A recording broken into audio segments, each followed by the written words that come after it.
What do you think of when you think of the book of Daniel? The favorite old stories of the fiery furnace and the lion's den? Or do you roll your eyes with "here we go again" cynicism? I love this book, not because of its same old familiarity, but because it is new every time I open it up.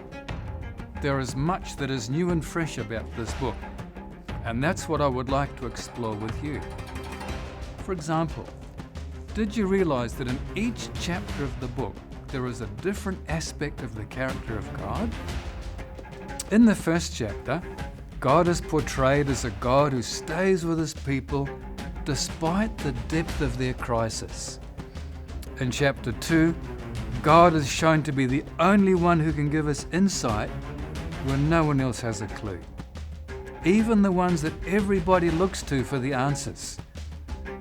In chapter 3, God takes a stand for his people when they take a stand for him. And in chapter 4, he helps a painfully proud yet teachable leader to become human.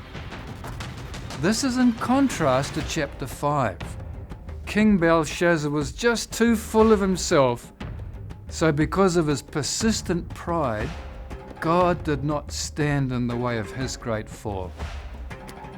Chapter 6, the story of the lion's den, confirms with us that God chooses to stay with his people on the cold, lonely, and dangerous nights.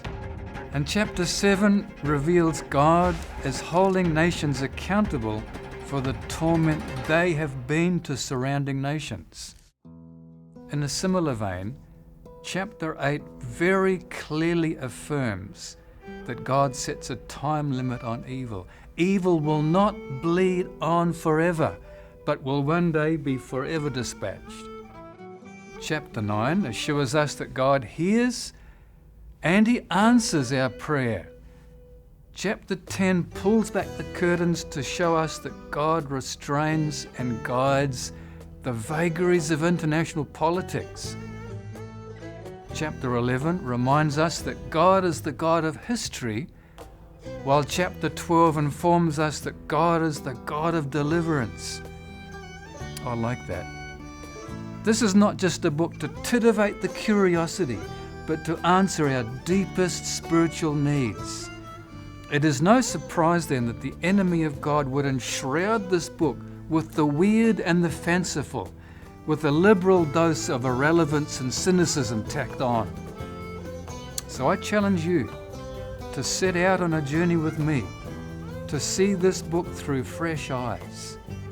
Read it in a version you can understand and be prepared to discuss what you find, not to bash other people over the head with it, but in the spirit and the humility of Jesus, who came to enlighten and bless rather than bully and stress.